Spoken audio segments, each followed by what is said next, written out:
Fantástico. Entonces, finalmente, una de las últimas preguntas que nos está interesando es que, bueno, al final del día, nosotros tenemos un modelo, no sé, y igual a b0 más b1 x1 más b2 x2, no sé, digamos más una perturbación, más un error, más un shock.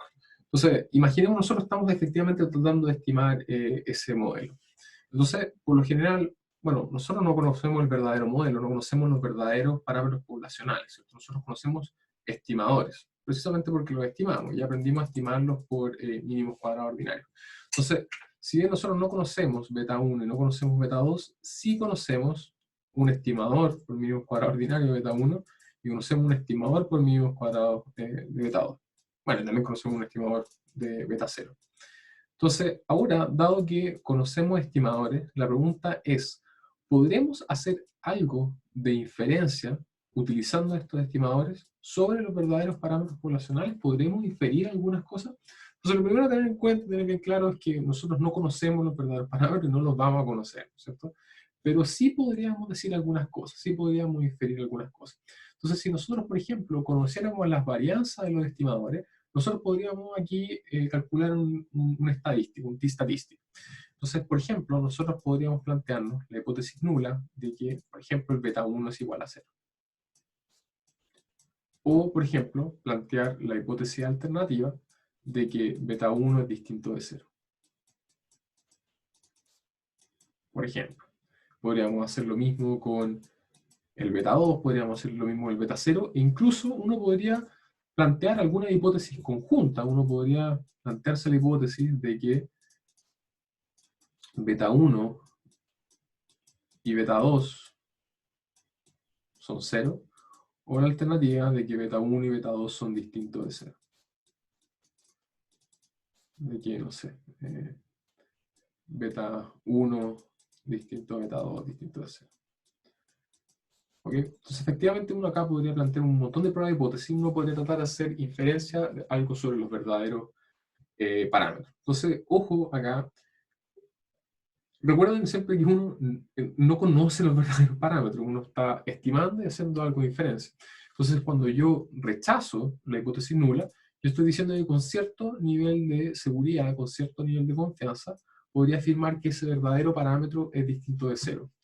Y cuando no rechazo la hipótesis nula, yo no estoy diciendo que el verdadero parámetro sea exactamente igual que 0. Yo lo único que estoy diciendo es que no tengo evidencia suficiente para decir que es distinto de 0.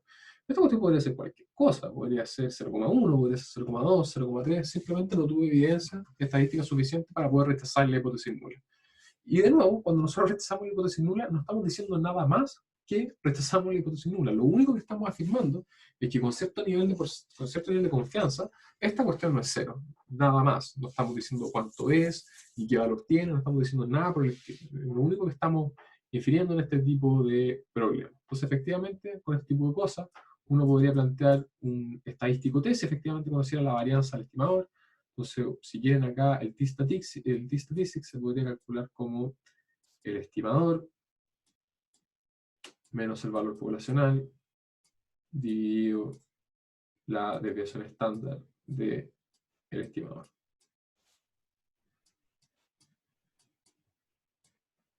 ¿Okay? Efectivamente, uno podría plantear estadísticos de esta manera. Entonces, por ejemplo, si estamos contrastando la nula beta igual a 0, entonces si efectivamente bajo la nula estamos poniendo beta igual a 0, uno podría calcular este t-statistic de esta manera, ¿cierto? Ahora, esto en teoría es asintóticamente normal, entonces esto podríamos compararlo con los valores críticos de una distribución normal. Ahora, este tipo de pruebas, cuando analizamos bajo la nula igualdad y bajo la alternativa distinto de 0, son pruebas que uno llama de dos colas. Entonces, en definitiva, uno va a ver la distribución, uno, por ejemplo, puede pensar en que acá hay un 95% de confianza, y vamos a ver si es que esta cuestión se encuentra de este lado, o por el contrario, acá adentro. Si uno estableciera nulas del estilo, por ejemplo, menor o igual que 0, o mayor o igual que 0, o mayor que 0, perdón, entonces uno estaría haciendo pruebas de una cola. Por ejemplo, si efectivamente el estadístico está por acá, no estamos diciendo nada que pasa del otro lado. Okay, entonces estas son típicamente las pruebas de hipótesis que a uno le interesa evaluar en el momento de analizar una regresión. Entonces, hagamos un par de ejemplos sencillos en Excel para ver que esto es, en realidad es bien fácil de implementar en el Excel.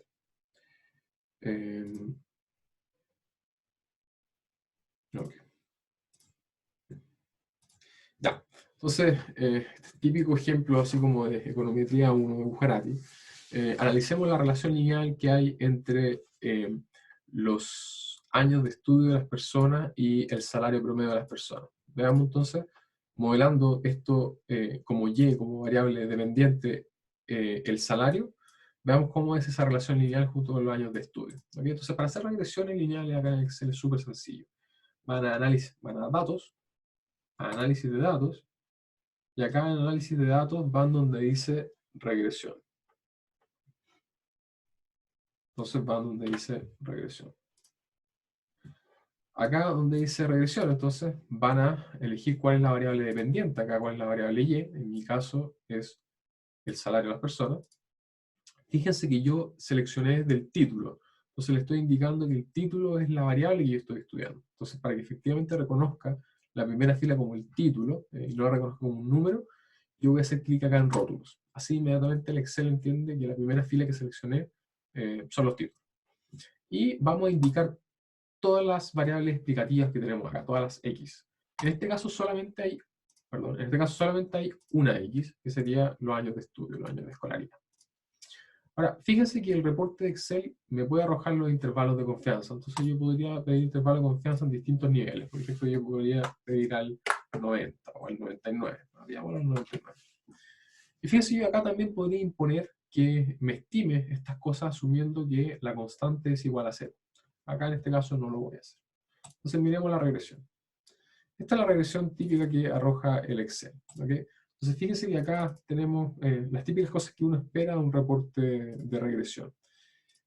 Tenemos entonces el R cuadrado en la regresión, por si quieren el SC partido SCR, qué porcentaje de la varianza total de Y está capturada acá en el modelo con este regresor, con esta X. Tenemos el R cuadrado ajustado, entonces este punto numérico el número de variables explicativas que tenemos en el modelo. Tenemos efectivamente la descomposición de varianza, entonces fíjense, tenemos el grado de libertad, tenemos el SC, el SCR y el ST, las sumas cuadráticas, y tenemos una prueba F de significancia global y su p-value asociado. Pero bueno, para el contexto que estamos estudiando acá, probablemente nos interesa más lo que está acá abajo. Fíjense entonces que acá tenemos nuestras estimaciones para los betas. Acá tenemos en definitiva el beta 0, esto que estaría acá sería el beta 0, y acá abajo tenemos nuestro beta 1. ¿Okay? Entonces el beta asociado a los años de estudio y los años de escolaridad es 0,72. La pregunta es ese 0,72 igual a 0? Bueno, recuerden que este es el beta gorro, este es el beta estimado, no es el beta verdadero, no es el beta poblacional. Y a mí me gustaría hacer inferencias sobre el beta poblacional. Yo quiero saber qué pasa con esa verdadera relación, no necesariamente con el estimador. Entonces fíjense que yo también conozco la desviación estándar del estimador. Entonces yo podría construir un t-statistic, como lo vimos recién. Fíjense que este t-statistic es si pensamos que esto es asintóticamente normal, es mayor que 1,65, mayor que 1,95, entonces uno pensaría que puede rechazar la hipótesis nula. Pero para que quede aún más claro, fíjense en el intervalo de confianza acá. El intervalo de confianza del 95% está entre 0,57 y 0,87. Entonces, efectivamente el 0 acá no está entre medio del intervalo de confianza. Entonces, a todas luces estamos rechazando la hipótesis nula. Eso ya lo sabíamos, si el t-statistic nos dio 10. Eso efectivamente es mayor que los valores críticos usuales. Y fíjense, incluso acá tienen el p-value. Este es el nivel exacto al cual están rechazando, el nivel de significancia exacto al cual están rechazando la hipótesis nula. Entonces, esto es menor a 0,1, esto es menor a 0,05 y esto es menor a 0,01. Esto es enano, esto es muy chico. Y fíjense que sigue siendo verdad que el 99% sigue rechazando la hipótesis nula. Pero de nuevo, eso lo sabemos por el p-value. De hecho, esto, no sé, podríamos rechazarlo también 99,9, etcétera, etcétera. Entonces, efectivamente, esta cuestión es hiper significativa y con un 99,9999% de confianza podemos decir que ese verdadero beta poblacional es distinto de 0. Ahora, hagamos otro ejemplo donde efectivamente agreguemos más variables explicativas para que vean cómo queda acá en el Excel. Entonces ustedes se dan datos, análisis de datos, regresión. Efectivamente ahora acá seleccionan Y y seleccionan las variables explicativas. Entonces, el Excel por default entiende que cada columna es una variable explicativa distinta. Entonces, si yo selecciono la matriz completa, esto efectivamente va a entender que cada columna es una variable explicativa, muy similar a lo que vimos en análisis multivariado. Esto es como mi matriz X. Entonces, fíjense que ahora nuevamente me arroja el reporte de regresión, pero ahora con todos los estimadores. El estimador del intercepto y cada uno de los betas asociados a cada una de las variables explicativas. Un beta 1, un beta 2 y un beta 3. Entonces vamos viendo cada uno por separado. Fíjense que acá todos los t-statistics son gigantescos. Entonces efectivamente vamos a rechazar la hipótesis nula en todos los casos. Por ser todos los betas asociados a cada una de estas cuestiones es estadísticamente significativo. O sea, si yo evalúo la nula beta 3 igual a 0, voy a rechazar la hipótesis nula. Si yo evalúo la nula beta 2 igual a 0, voy a rechazar la hipótesis nula. Si evalúo beta 1 igual a 0, voy a rechazar la hipótesis nula. Si evalúo beta 0 igual a 0, voy a rechazar la hipótesis nula.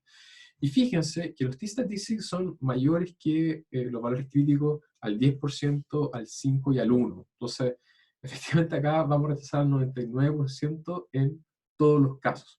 Y fíjense que eso es justamente lo que vemos con los p-values. Los p-values son menores al 1%, menores a 0,01 en todos los casos.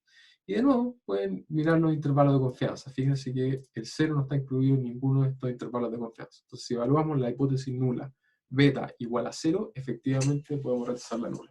Entonces, chicos, de nuevo, lo que quiero enfatizar, que ustedes hayan estimado el beta gorro no dice nada aún sobre el verdadero parámetro poblacional. Ustedes quieren hacer inferencias sobre ese verdadero parámetro.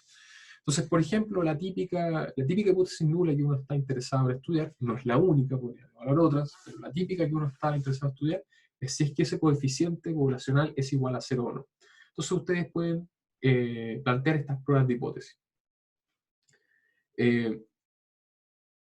Bueno, eso. Entonces, ustedes podrían plantear distintas pruebas de hipótesis, igual a 0, igual a 1, igual a 10, igual a 20. Pero por lo general, dada la relevancia en el modelo, uno está interesado en evaluar la hipótesis nula beta igual a 0. Ahora, dado que ustedes conocen el estimador, conocen el coeficiente y conocen la varianza, ustedes pueden calcular un estadístico T. Y con ese estadístico T, entonces efectivamente pueden determinar si el beta es estadísticamente poblacional con algún nivel de confianza, se puede afirmar que es distinto de 0 o no. Y de nuevo, lo único que están diciendo es que este coeficiente es distinto de 0 o simplemente que no hay evidencia para decir que es distinto de 0. Entonces, de nuevo, no rechazar la hipótesis nula no implica que el coeficiente sea 0, podría ser cualquier otro valor. Lo único que estarían afirmando en ese caso es que no hay evidencia suficiente para decir que es distinto de 0. Podría ser 0,1, 0,2, 0,3, podría ser cualquier cosa. Y lo mismo ocurre cuando rechazan la hipótesis nula. Cuando ustedes rechazan la nula, primero, ustedes no están 100% seguros de que el coeficiente es distinto de 0, aun cuando rechazan la nula. Ustedes están seguros con algún nivel de seguridad. O sea, ustedes están diciendo con un 95% de confianza es distinto de 0, con un 99% de confianza es distinto de 0. Pero aún hay alguna probabilidad de que nos estemos equivocando en la conclusión. Y aún así, aún afirmando que con algún nivel de seguridad eso es distinto de 0, no estamos diciendo nada más sobre el parámetro poblacional, no estamos diciendo cuánto vale, no estamos diciendo cuál es su valor real, y justamente ese es el punto, que no tenemos idea cuánto vale el parámetro poblacional. Entonces, esa es la idea de hacer inferencia respecto a nuestro estimador de mínimos cuadrados.